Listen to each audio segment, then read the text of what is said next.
안녕하세요. 저는 결혼한 지 1년도 안 된 신혼을 누리고 있는 20대 여성입니다. 결혼이란 커다란 산을 넘느라 정말 많은 일들이 있었지만 남들이 다 힘들다고 하는 남편과의 의견 충돌도 없었고 시부모님들도 다행히 너무 좋으신 분들이셔서 잘 넘어가나 싶었습니다. 그런데 예상 외의 복병은 어디서든 존재하기 마련이더라고요. 생각지도 못했던 커다란 벽에 할 말을 잃은 것도 여러 번, 마음의 상처도 많이 받았습니다. 그 원인은 바로 시누이였는데요. 남편의 누나가 이토록 모질고 시어머님을 능가할 거라곤 상상도 못했습니다. 시누이와 무슨 일이 있었는지 천천히 잘 풀어보도록 할게요. 남편과 저는 사내 연애를 했습니다. 알만한 사람은 알고 모르는 사람은 모르는 비밀 연애를 했습니다. 물론 처음부터 숨기려고 했지만 사내 연애 특성상 잘 숨겨지지가 않더라고요. 얼마 가지 못해 남편 부서의 직장 상사에게 들킨 뒤로 가장 친한 동료에게는 얘기를 했습니다. 그렇게 비밀 연애를 1년 넘게 하고 거짓말처럼 결혼 발표를 했죠. 저희 연애를 모르던 사람들은 깜짝 놀라 뒤집어지더군요. 진짜 상상도 못한 조합이라고 하면서 말이죠. 그도 그럴 것이 남편과 저는 극과 극인 성격을 갖고 있거든요. 그런데 너무 다르니까 오히려 더 끌리더라고요. 스스로 부족한 부분을 채워줄 수도 있으니 더 좋았어요. 그렇게 열렬히 연애를 하고서 당연하게 결혼을 준비했습니다. 양가의 부모님을 만나 인사를 드렸는데 다들 인상이 너무 좋으셨습니다. 이렇게 좋으신 분들을 시부모님으로 모신다고 생각하자 행복하단 마음이 들 정도였죠. 하지만 예상 외의 인물이 있었습니다. 바로 남편의 누나였는데요. 남편과 5살 차이가 나는 시누이는 결혼을 하지 않은 독신주의자였습니다. 시댁에 인사를 드리러 갔을 때였습니다. 자상하신 어머님이 제 앞으로 차를 내와 주셨고 전 다가와 차를 맛있게 먹으며 담소를 나눴습니다. 문제는 다음이었죠. 다 먹었어? 네, 맛있게 잘 먹었습니다. 어머, 얘 좀 봐. 그럼 얼른 일어나서 치워야지. 누가 치워주길 바라는 거야? 아, 죄송해요. 얼른 치우겠습니다. 아설아, 넌 왜 그러니? 승희 아직 우리 집 손님이다. 손님한테 일 시키는 거 아니야. 손님은 무슨? 둘이 결혼한다며? 초장부터 며느리 길을 잘 잡아놔야 한다니까?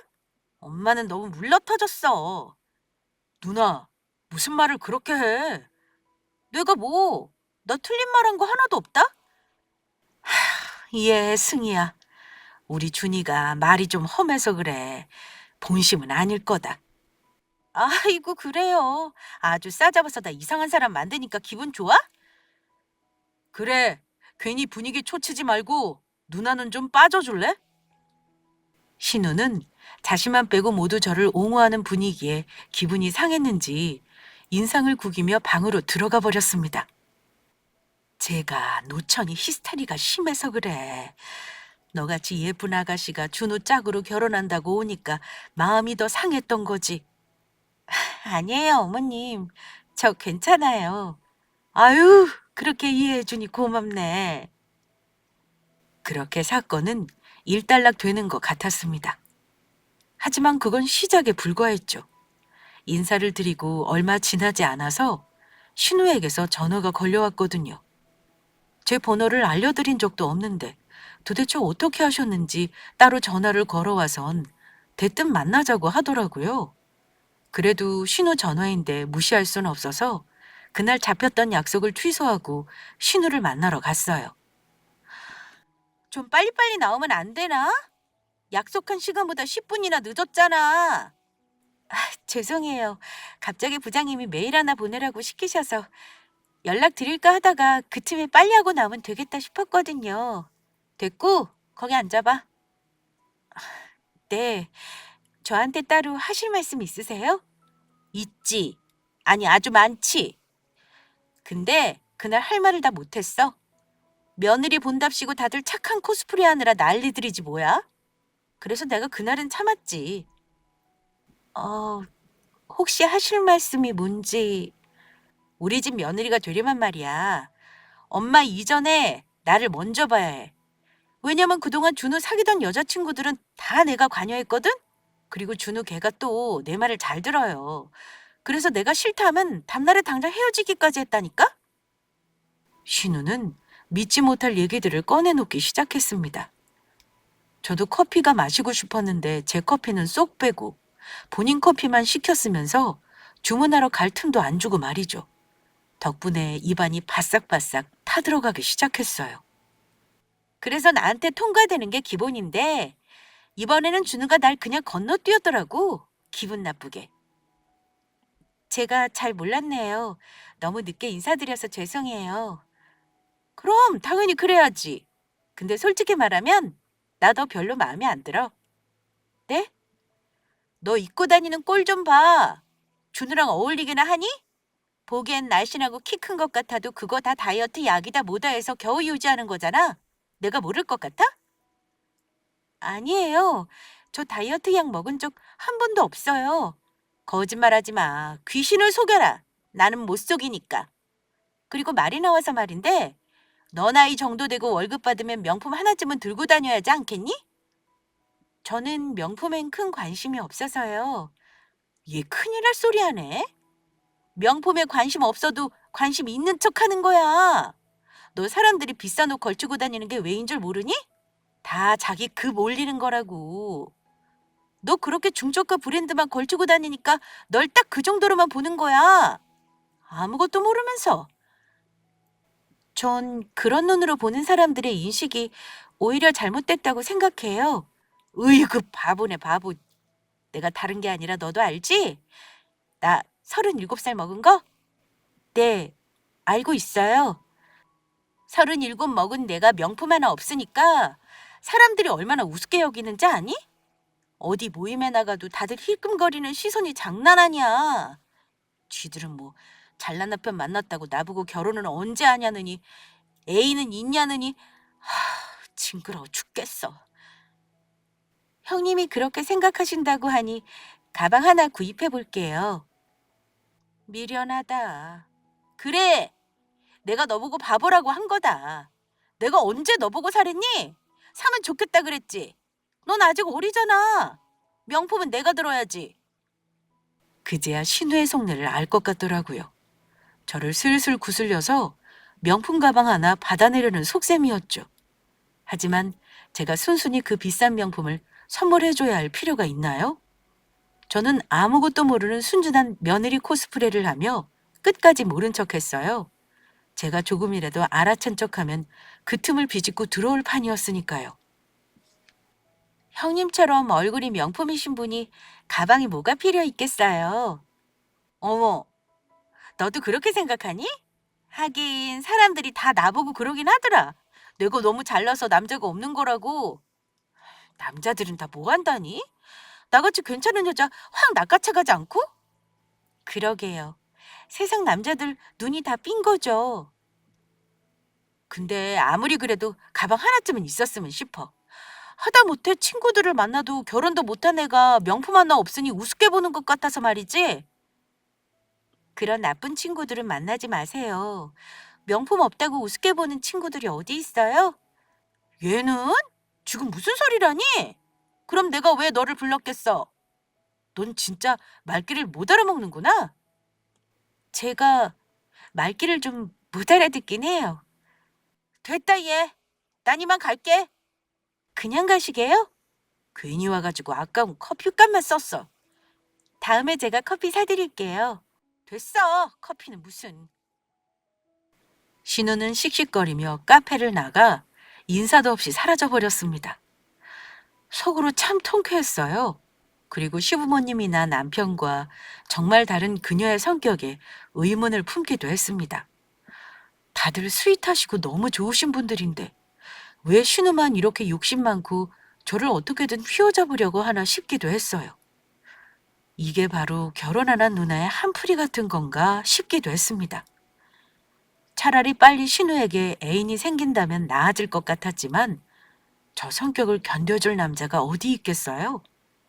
그렇게 그날 신우이와의 만남 이후로 저는 순차적으로 상견례를 마치고 결혼식을 앞두게 되었습니다. 다행히 신우가 상견례 자리까진 따라오지 않았더라고요. 왔어도 별 상관이 없긴 했는데 저희 집에서도 형제들 없이 부모님만 참여한다는 얘기를 듣고 빠진 것 같았어요. 덕분에 매우 화기애애한 상견례 자리가 되었습니다. 결혼식 날짜를 잡은 뒤로 저는 자주 시댁에 들르게 되었는데요. 그때마다 신우는 방 안에 틀어박혀 있다가도 제가 보이면 불쑥 나와서는 괜한 시비를 걸곤 했습니다. 하지만 이미 신우의 머리 꼭대기에 있었던 저는 그런 신우의 히스테리를 늘 가볍게 넘겨버리곤 했어요. 하지만 저도 사람인지라 자꾸만 부딪히는 신우와의 갈등 때문에 곤란할 때가 한두 번이 아니었죠. 올케, 이건 아니지 않아? 네? 제가 무슨 잘못이라도 아침에 엄마가 좀 늦게 일어났으면 올케라도 빨리빨리 일어나서 아침상을 차려야 할 거 아니야. 근데 준우가 대신 부엌에 나와 있는 게 말이나 돼?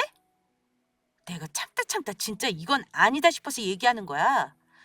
올케도 사람이 그러면 안 돼. 아직 결혼도 안 한 남편 그렇게 부려먹으면 돼? 죄송해요, 형님. 저도 어제 늦게까지 얘기하고 자느라 잠이 부족했거든요.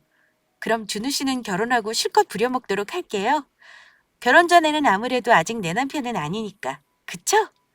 참, 그게 말이 되는 소리야? 넌 또 아침부터 왜 새아가를 잡고 그러니? 잡긴 뭘 잡아. 엄마가 몰라서 그래. 얘 겉으로는 곰같이 보여도 안은 완전 여우야. 지금도 뭐라는 줄 알아? 결혼하고 준우 실컷 부려먹겠대. 어머님, 형님이 제가 한 말에 기분이 언짢으셨나 봐요. 결혼하고 나면 아무래도 다 같이 열심히 살아야 하니까 그런 걸 얘기한 건데. 웃기고 있네. 네가 언제 그랬어? 아무리 손 아랫사람이라고 해도 막말하면 안 되는 거다. 준이, 너 얼른 사과해. 뭐, 엄마는 진짜 아무것도 모르면서 나만 갖고 그래? 신우한테 마냥 당하고만은 쉽지 않아 나름대로 반박을 하고 나면 또 걱정이 되었습니다. 지금도 저러는데 앞으로는 더 심해질 것 같아서요. 그날부터였을까요? 보이지 않는 신우와 저와의 전쟁이 시작된 것이요. 저는 늘 신우와 마주할 때면 링 위에 올라선 선수가 된 기분이 들었습니다. 언제고 공격이 들어올지 몰라 잔뜩 긴장한 채 가드를 올리고 있는 복싱 선수요. 신우가 한 방 먹이면 제대로 두드려 맞을 때도 있지만 또 반격을 가하는 날도 있고 말이죠. 그러다 사건이 하나 터지고 말았습니다. 저는 신우가 연애를 하면 제게 관심이 멀어질 것 같았어요. 그리고 신우가 계속해서 남자를 소개시켜달라고 저를 두르기도 했고요. 은근한 협박 알죠? 그래서 어쩔 수 없이 제 주변의 남자들을 수소문했죠. 그렇게 열심히 인물을 탐색하던 중에 겨우 찾았습니다. 신우가 좋아할 만한, 그리고 신우를 좋아할 만한 그런 남자를요. 이건 마치 신이 내려준 운총 같았죠. 저는 당장의 날짜를 잡아 신우를 소개시켜 줬습니다. 물론 거기까지는 좋았어요. 문제는 그 뒤에 터졌죠.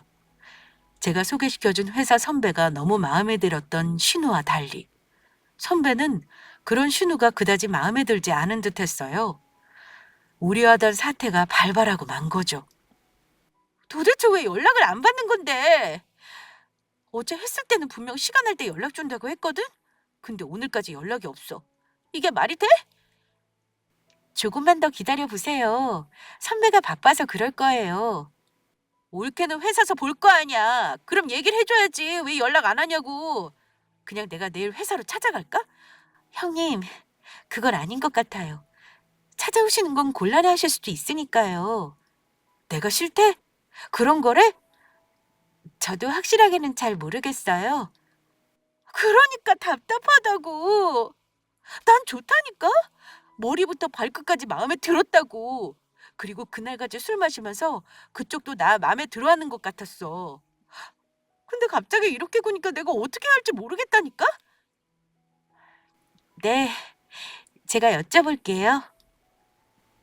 곤란했습니다. 선배는 신우가 마음에 완전히 안 든 건 아니었는데 너무 집착하는 것 같고 부담스럽게 연락을 계속 해오니까 거리를 두고 싶었던 것 같더라고요. 근데 이런 얘기를 꺼내기도 그렇고 또 그냥 묻어두자니 그것도 찝찝했고요. 괜히 신우에게 남자 소개시켜줬다가 저만 더 힘들어지는 그런 사태가 생긴 거죠. 판단 미스였습니다. 게다가 진짜 며칠 지나지 않아 참다 못한 신우가 저희 직장에 난입을 했습니다. 먼저 신우를 발견한 남편이 깜짝 놀라더군요. 1층 카페테리아에 누나 있는 거 봤는데 이거 현실 맞아? 아니 진짜 여기까지 온 거야? 아, 나 미치겠네. 정말이야? 어떡하지? 선배 보고 피하라고 할까? 그럴 필요 있어? 마음에 안 든 거면 그냥 대놓고 얘기하는 게 낫지 않겠어? 누나도 충격을 받아야 다신 안 찾아올 거 아니야. 그래도 선배는 나 때문에 일부러 대놓고 거절도 못하고 있는 건데. 진짜 이게 무슨 민폐야 정말. 누나 좋으라고 한 거잖아. 너무 자책하지 마.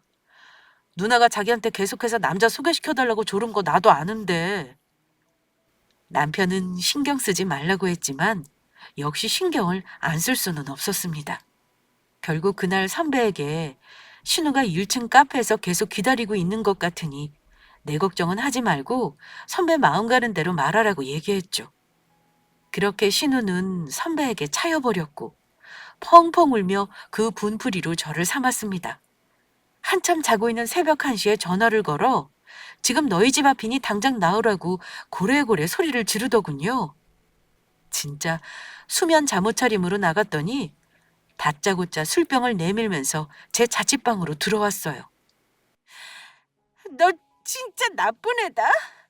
아니 골라도 그런 남자를 소개시켜주니? 걔가 오늘 나한테 뭐라고 한 줄 알아?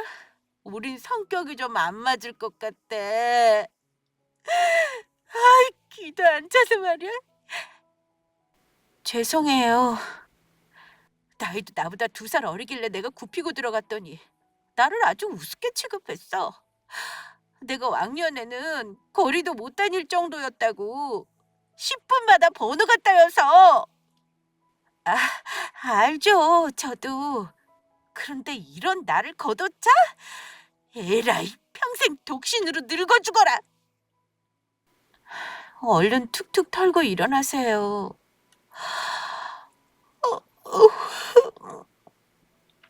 그리고 죄송한데 저 내일 출근해야 하는데. 넌 지금 내가 이렇게 실연의 아픔에서 헤어나오지 못하고 있는데 원인 제공을 한 주제에 잠이 오니? 아니요. 안 오죠. 괜찮아요. 내가 너 아무리 좋게 보려고 해도 좋게 볼 수가 없다. 준우 짝으로 네가 가당키나 하니? 우리 집 재산 많아. 너희 집이 상상할 수 없을 만큼 있어. 그래도 우리가 혼수 많이 해오라고 했니? 신혼집에 보태라고 했니? 이런 시부모 만나는 게 어디 쉬운 줄 알아? 어렵죠. 저도 알고 있어요. 어머님, 아버님 좋은 분이신 거. 나는 왜 빼니? 거기에 나도 포함이지. 다른 사람 같았어 봐. 너 같은 애가 올케로 들어온다고 하면 도시락 싸들고 말리지. 제가 그렇게 못마땅하세요? 그럼 너 직장 하나 반지르르 한 거 빼고 뭐가 볼 게 있니? 우리 집에 와서도 설거지 한 번을 제대로 안 했으면서. 참 같은 여자끼리 너무하다 싶었습니다. 시부모님 좋은 사람 만난 대신 당신 같은 악마도 만났으니 퉁친 거 아니겠냐며 한 소리 하려다가 꾹 참았어요. 신우와 얘기를 하면 할수록 몸에 사리가 나오는 기분이었죠. 그날 신우는 새벽 4시까지 본인의 신세 한탄을 했고 마지막에는 다른 남자 소개시켜달라고 하고 돌아갔습니다. 잠 한숨 못 잔 저는 다음날 다크서클이 잔뜩 찐 얼굴로 회사에 출근해 시체처럼 일을 해야 했고요. 그렇게 결혼식도 코앞까지 다가왔습니다. 그리고 이 모든 일이 결혼식 전에 있었던 일이라면 믿으시겠나요? 진짜 신우 때문에 하루하루 생명 갈리는 기분이었어요. 그래도 결혼을 하고 나면 신우 볼 일이 많지는 않을 것 같다는 생각에 차마 눌렀습니다. 그렇게 결혼식 당일이 되었어요. 세상에서 가장 행복한 날이었죠. 양가 부모님들에게 많은 축복을 받은 것은 물론 지인들에게도 끊임없는 행복한 말들만 가득 담아 전해들었습니다. 웨딩드레스도 메이크업도 한복도 결혼식장도 남편과 부딪힘 하나 없이 제가 다 마음에 드는 것으로만 선택해서 그런지 더 기분이 좋았습니다. 결혼식 마무리 순서로 사진을 찍을 때였습니다.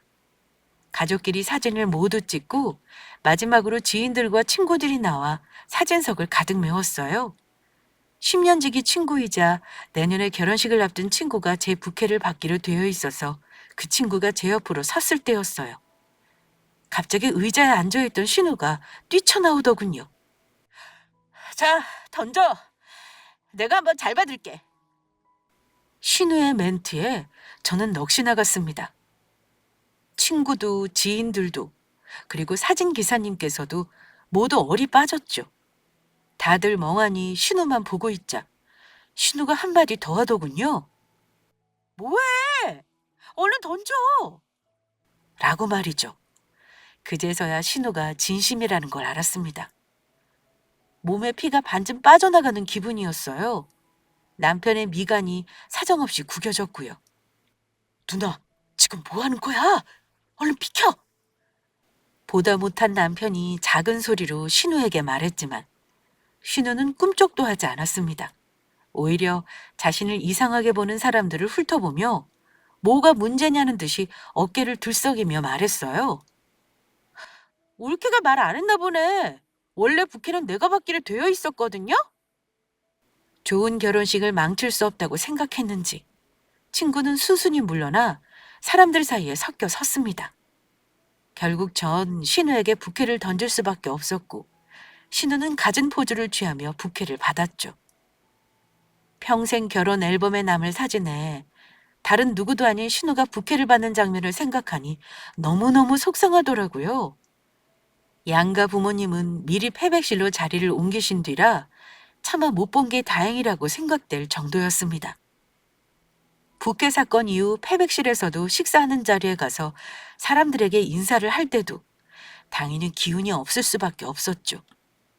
엄마가 무슨 일 있냐며 걱정되는 투로 물어오자 이대로 우울하게 있다간 내 결혼식 자체가 우울한 기억으로 남을 수도 있겠다는 생각에 기운을 차렸습니다. 저희는 결혼식을 치르고 다음 날 신혼여행을 떠나기로 계획이 되어 있었기 때문에 그날은 공항 근처 호텔에 묵었어요. 두꺼운 화장을 지우고 머리를 풀고 비로소 한결 가벼워진 마음으로 호텔에 도착한 전 피곤함에 침대에 대자로 뻗어버렸죠. 형님 진짜 너무한 거 아니야? 어떻게 부케를 본인이 받을 생각을 해? 내가 기가 막혀서. 나 진짜 그 자리에서 폭발하려다가 겨우 참았잖아. 누나한테 내가 나중에 꼭 얘기할게. 됐어. 얘기해봤자 바뀌는 건 없잖아. 그리고 괜히 나한테 히스테리나 더 부리시겠지. 바뀌는 건 없다고 해도 얘긴 해야겠어. 상식적으로 이게 말이 돼? 자기 친구한테 미안해서 어떡해. 워낙 친한 애라 괜찮다고 하긴 했는데 나중에 밥이라도 사줘야지 뭐.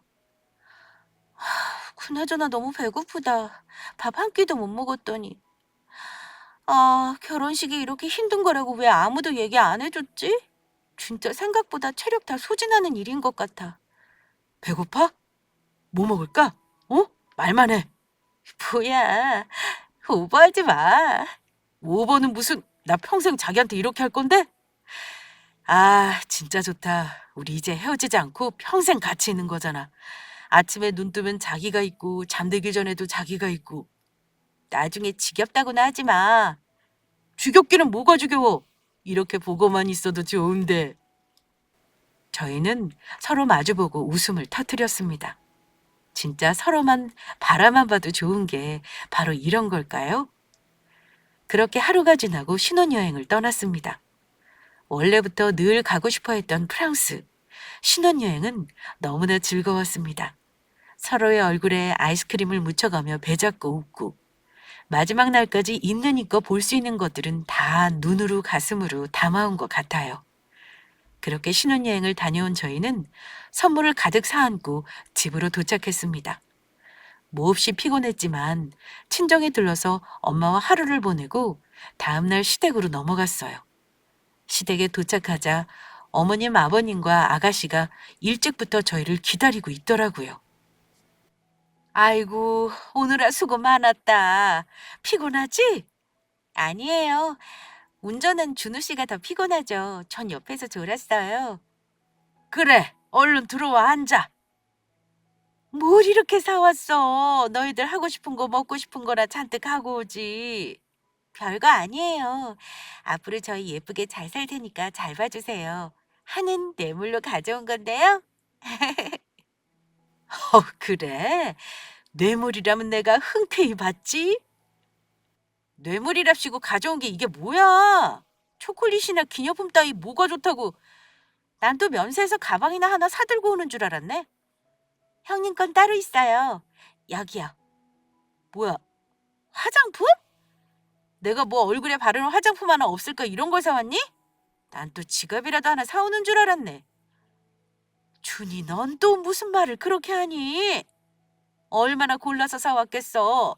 성의를 그렇게 무시하면 되니? 얼른 사과해. 사과는 무슨. 난 이딴 화장품 필요 없으니까 가져가라고 해. 신우는 화를 내며 일어서 자기 방으로 들어가 버렸습니다. 당황스럽고 무안했습니다. 시부모님을 보며 어색하게 웃어 보였지만 분위기가 좋아질 리 없었습니다. 미안해. 내가 대신 사과하마. 아니에요. 마음에 안 드는 걸 가져왔나 봐요. 제가 좀 더 신중할 걸 그랬어요. 네가 신중해야 할 필요가 뭐가 있다니? 예전엔 안 그랬는데 요즘 들어 애가 자꾸 버릇이 나빠진다. 나이도 먹을 만큼 먹은 애가 왜 저러는지 모르겠다. 너 보기에 창피해 죽겠구나. 괜찮아요. 다 이해해요. 저는 난감해하시는 어머님을 우선 달래드렸어요. 분위기를 풀기 위해 갖은 노력을 기울였죠. 방으로 들어간 신우는 저녁 식사를 다 마칠 때까지도 나오지 않더라고요. 앞으로 결혼 생활이 암담했죠. 신우가 결혼을 하지 않고 이 집에서 벗어나지 않는 이상 계속 저렇게 히스테리를 부릴 게 분명했기 때문이에요. 그래도 나름 화기애애한 분위기 속에서 식사를 마친 저희는 이제 갈채비를 서둘렀죠. 그때였어요. 신우 방문이 열리고 신우가 얼굴을 내밀었습니다. 이제야 얼굴 보이는 거야? 와서 인사나 해라. 얘네들 간다니까. 가면 가는 거지. 내가 뭐 어른인가? 내 인사를 받게? 또 그 말버릇. 알았어. 알았다고. 신우는 잠시 쭈뼛다는 것 같더니 제 쪽으로 다가왔어요. 무슨 일이지 싶은 찰나 신우가 편지 같은 것을 제 가방으로 쑥 집어넣습니다. 뭔가 보려고 하자 눈을 찡긋거리며 반대쪽으로 몸을 옮기더니 이내 얼른 가서 쉬어 바쁠 텐데 하며 저희의 귀가를 재촉했습니다. 떠밀리듯 집으로 돌아온 뒤에야 신우가 가방에 넣은 쪽지를 확인할 수 있었습니다. 저한테 쓰는 편지인 줄 알았는데 전혀 아니었더라고요. 글의 내용은 이러했습니다. 우리 집에 며느리가 된 것을 축하하며 며느리의 도리에 대해 몇 가지 얘기하고자 하니 너무 기분 나쁘게 듣지 말고 새겨 듣길 바라. 첫째, 며느리는 시부모님의 식사를 차리는 것이 당연해. 같이 살진 않지만 주말에 들을 때면 꼭 아침밥을 챙겨드리는 것이 도리니 따로 말하지 않아도 새벽같이 일어나서 식사를 챙기도록 해. 둘째, 며느리는 하루에 한 번 시댁 식구들의 안부를 묻는 전화는 한 통은 해야 해. 될 수 있으면 출근 전에 하는 게 좋겠지? 그래야 아침에 기분 좋게 하루를 시작하실 거 아니야. 결코 무리한 부탁은 아니라고 생각해. 셋째, 여행은 최소 1년에 한 번은 같이 가줬으면 해. 여름이든 겨울이든 시간 내서 같이 여행 가는 게 어려운 일은 아니잖아? 넷째, 맛있는 걸 먹으러 가면 항상 시부모님을 생각하고 포장을 해오거나 일주일 안에 모시고 가서 대접해드리기. 맛있는 걸 먹으면 가족을 생각하는 건 당연한 거니까 말이야. 그리고 마지막으로 신우가 결혼 안 했다고 해서 우습게 여기지 말고 시부모님과 동등하게 생각하기. 이 정도는 며느리의 기본 도리라고 생각해. 내가 이런 편지를 줬다고 해서 기분 나빠하지 말고 지켜줘? 말만 부탁이지 강요나 협박과 다름없었습니다. 진짜 손발이 떨리더라고요. 그동안 항상 선을 넘는다 싶었지만 이 정도일 줄은 몰랐습니다. 아무리 신우라고 해도 이건 아니지 않나요? 제가 화장도 지우지 않고 화장대에 앉아 멍하니 편지만 들여다보고 있자 남편이 씻고 나와 묻더라고요. 왜 그래? 무슨 일 있어? 아까 형님이 나한테 이 편지 주셨거든? 나는 앞으로 잘 지내보자던가 그런 건 줄 알았더니 그게 아니더라? 아까 누나가 주던 게 이거였어? 뒤로 또 무슨 꼼수를 부리나 싶었더니 봐봐. 이건 남편에게 숨길 게 못 되더군요. 남편도 알아야 이런 신우의 실상을 파악하고 무슨 조치를 취할 수 있고 말이죠. 그래서 전 남편에게 편지를 내밀었습니다. 편지를 읽어내려가던 남편의 얼굴이 시뻘겋게 변했습니다. 내가 이런 형님이랑 잘 살 수 있을까? 난 솔직히 자신이 없어. 우리 아직 혼인신고도 안 했으니까 이대로 헤어지면 안 될까? 눈물이 흘러내렸습니다. 나 이대로 도저히 못 참아. 남편은 저를 일으켜 세웠습니다. 그리고 다시 외투를 입으라고 말했죠. 이혼? 그딴 생각하지도 마. 누나 때문에 왜 우리가 헤어져야 해? 방해꾼 하나만 사라지면 되는 걸. 남편이 이토록 화가 난 모습을 본 적이 없었습니다. 그는 저를 태우고 다시 시댁으로 차를 몰았습니다. 당장 무슨 일이라도 저지를 것 같아 보여 겁이 났습니다. 괜히 편지를 보여줬나 싶기도 했고 감정에 치우쳐서 헤어지잔 마음에도 없는 소리를 한 게 후회가 될 정도로 남편은 몹시 격양되어 있었습니다. 그렇게 남편이 시댁 주차장에 차를 세우고 한달음에 현관문에 다다랐습니다. 초인종을 누르고 문을 열리는 걸 기다리지 못하고 현관문을 두드리던 남편이 이제 막 주무시려던 참인지 잠옷바람으로 문을 여신 어머님을 스쳐 지나가 신우 방문을 벌컥 열었습니다. 뭐야? 신우가 깜짝 놀라 소리 질렀지만 아랑곳하지 않고 신우에게로 걸어간 남편이 신우의 머리채를 잡았습니다. 신우가 악소리를 내며 남편의 손을 부여잡았습니다. 아파! 아프다고! 미쳤어? 이거다? 제정신이야? 네가 제정신이냐고! 엄마 얘 이상해! 미쳤나 봐! 얘 좀 말려봐! 나 머리 다 뽑히겠어! 아이고 밤중에 와서 왜 이러니? 그러지 말고 말로 해라. 말로 해서는 안 될 사람이야. 매가 약이지 아주. 아파. 아프다니까. 그만해 여보 제발.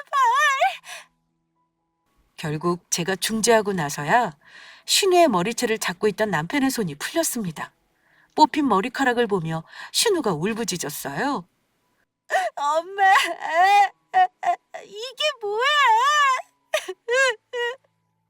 왜 밤중에 다시 와서 누나 머리 잡고 그러니? 다 그럴 만한 이유가 있어. 이것 좀 봐. 남편은 어머니께 편지를 내밀었습니다. 어머님이 어리둥절해하며 편지를 읽어내려 갔습니다. 편지를 다 읽은 어머님이 이마를 부여잡고 자리에 주저앉으셨어요. 준이 너 정말 기어이 일을 치는구나. 이게 다 뭐야? 그게 뭐가 어때서 그래? 엄마가 말 안 하고 입 다물고 있으니까 나라도 얘기해줘야겠다 싶었던 거지. 그것 때문에 밤중에 찾아와서 내 머리를 다 뽑아나? 내가 너 가만히 안 둘 거야. 가만 안 두면 뭐? 누나 때문에 우리 이혼하면 책임질 거야? 누나가 히스테리 부려서 승희가 나랑 못 살겠다고 하면 어쩔 건데. 나 승희 없이 못 살아. 다 아는 사람이 이래? 너 진짜 이게 왜 잘못된 건지 모르는 거야? 몰라, 모르겠다고. 며느리 둘이 정도는 해줄 수 있는 거 아니야? 그래도 얼굴 보고 얘기하려다가 혹시 기분 나쁠 수도 있을 것 같아서 편지까지 써서 줬더니 그걸 바로 일러 바치냐? 아, 진짜 짜증나. 내가 미안하다. 내가 정말 미안해. 아니, 너 그냥 나가. 뭐? 너 지금 나보고 너라고 했어? 이게 진짜 이제 위아래도 안 보이니? 누나 당장 나오라고!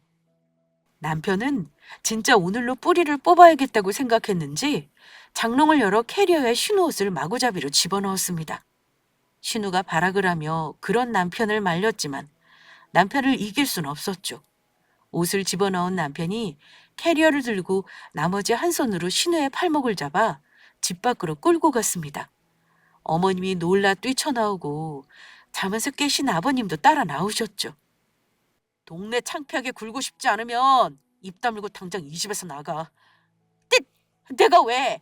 내가 갈 곳이 어디 있다고 그래?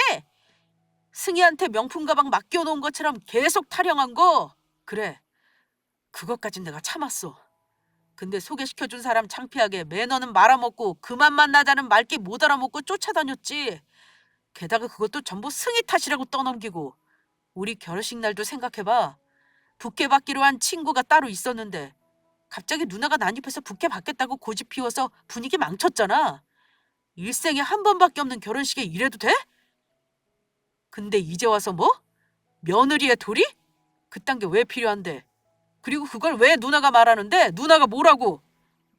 남편이 줄줄이 신우의 잘못을 읊어댔습니다. 처음에는 뭐라 반박하려던 신우도 결국 아무 말도 못하고 고개를 떨구더라고요. 부케 사건과 소개팅 사건을 모르는 아버님은 아주 경악을 하셨습니다. 내가 오늘부터 준이 방문 걸어 잠근다. 아예 집 밖으로 나가지도 못하게 할 테니 새아가 네가 용서해라. 아빠, 나한테 이럴 수 있어? 난 다 잘 되라고 한 거야. 전부 잘 되라고 한 얘기란 말이야. 됐어! 어머님이 신우의 등짝을 후려치며 조용히 하라고 했습니다. 진짜 묵은 채증이 다 내려가는 기분이었죠. 남편의 화난 모습을 봤을 땐 집안이라도 엎을까 겁이 났는데 다행히 신우 하나 혼내는 걸로 끝났습니다. 밖으로 끌려 나온 신우는 창피한 걸 아는지 목소리가 급격하게 작아졌고요. 얼마 지나지 않아서 다신 저를 안 괴롭힌다고 약속하고 제게 준 편지도 자신의 손으로 찢어버리고 조용히 집으로 들어갔습니다. 물론 그날 이후에 신우가 완전히 다른 사람이 된 건 아닙니다. 하지만 더 이상 저를 따로 불러내거나 며느리의 도리를 운운하는 일은 없어졌죠. 그것만으로도 아주 좋은 성과가 아니지 않을 수 없어요. 그런데 제가 이 사연을 쓴 이유는 이뿐만이 아닙니다. 바로 신우가 얼마 전에 저희 회사 선배랑 결혼을 하게 됐거든요. 제가 소개시켜줬지만 태자 맞았던 바로 그 선배하고 말이에요. 이게 도대체 어떻게 된 사연이냐면요. 신우는 선배를 잊지 못했어요. 아무래도 선배같이 스마트하고 다정한 남자를 쉽게 잊기란 힘들겠죠. 그래서 다른 방법을 택했습니다. 직접 찾아간 건 아주 효과가 없었으니까 선배의 SNS 계정을 알아내고 그걸로 접근한 거죠. 선배 또한 신우가 완전 싫었던 건 아니라 부담을 덜어내고 보니 한번 만나봐도 괜찮겠다 마음이 바뀌었고 그렇게 둘은 사귀게 되었답니다. 그리고 사귄 지 얼마 되지 않아 속도 위반으로 결혼식까지 일사천리로 치렀고요. 진짜 사람 인연은 다 정해져 있다더니 너무 신기하지 않나요? 근데 더 놀라운 일이 벌어졌습니다. 바로 신우가 완전히 다른 사람으로 탈바꿈된 건데요. 그 이유는 선배 때문은 아니었습니다. 올케, 내가 진짜 미안해. 그동안 내가 너무 몹쓸 짓 했어. 갑자기 왜 마음이 바뀌신 건데요? 이제껏 제게 사과 한 번도 안 하셨잖아요. 내가 말 안 했나? 우리 남편 여동생이 하나 있는데 진짜 너무해. 아니 나보고 어머님 생신이니까 새벽에 와서 밥상 차려 바치라고 하잖아. 그게 말이 돼? 올케도 알잖아. 나 아침잠 많은 거. 그거 형님이 저한테 하라고 했던 거 아니에요? 그게 너무하다는 걸 형님도 드디어 깨달으셨나 보네요. 그러니까 말이야. 내가 당해보니까 나도 올케한테 너무했다는 생각이 든 거 있지? 내가 미안해. 그동안 내가 얼마나 미웠을 거야? 그럼요. 아주 많이 미웠죠. 그런데 이렇게 형님께서 용서를 비니까 저도 어쩔 수 없이 용서해드릴 수밖에 없네요. 역시 우리 올케는 착하다니까. 그런데 난 어쩌지? 우리 아가씨는 진짜 바늘로 찔러도 피 한 방울도 안 흘리게 생겼단 말이야. 내가 성질도 내보고 좋게도 얘기해봤는데 전혀 소용없단 말이야. 아주 그냥 잘난 오빠 훔쳐간 나쁜 악마로 본다니까? 음, 그렇군요. 그래서 어쩌실 거예요? 그래서 내가 올케한테 염치 불구하고 달려온 거잖아. 올케가 나 좀 도와줘. 아쉽게도 이건 제가 도와줄 수 없는 부분이라서요. 아니, 왜? 그렇잖아요. 형님도 똑같은 신우를 만나서 이제야 깨달은 거잖아요? 저도 지금까지 계속 형님한테 당하고 있었고, 근데 저도 모르는 걸 어떻게 도와드릴 수 있겠어요? 아, 진짜, 올케 이럴 거야? 네, 죄송하네요. 이렇게 통쾌할 수가 있을까요? 자신의 잘못을 자신과 똑같은 사람을 만나 이제야 깨달았다는 건 좀 마음이 쓰리긴 했지만, 그래도 이제라도 깨달아서 제게 용서를 비는 신우의 모습은 보니 그동안 앙금은 이미 씻겨 내려간 지 오래더라고요. 무엇보다 결국 본인이 저지른 죄는 다시 돌아오게 되어 있다는 말이 신우로 인하여 증명된 것 같아서 더 좋았고요. 본인 같은 사람을 만나 앞으로 겪을 고충이 얼마나 남다르겠어요?